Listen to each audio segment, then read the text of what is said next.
Hello guys आपण मैंने भी आशा करुँ भल थे मुझे भलरे अच्छी। आज गोटे नुआ आइटम रेसिपी करती आप मैंने मटर आलू तरकारी खाई आज मुझे अलग प्रकार मटर आलू तरकारी देखी आप देखूँ एटी 4 प्रकार मटर बतुरे देती भल लंका 3टा टमाटो 2टा वीडियो कंटिन्यू रे रुहंतु आपण मानू देखेबी जे केमिति रेसिपीटा हम।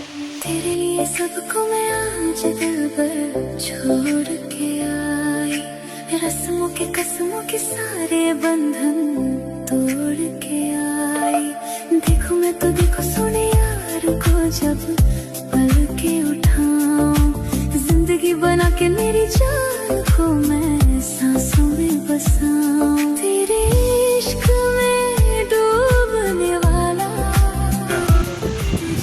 आज आमर गीता मैडम यहाँ हूँ 4 प्रकार बुट पकईकि गोटे आइटम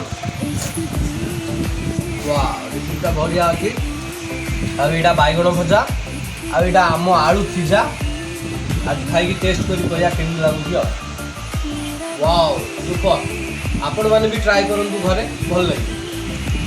आपण मानक मो रेसिपीटा जदि भल लगी लाइक और कमेंट शेयर करबे भूली जिबेनी।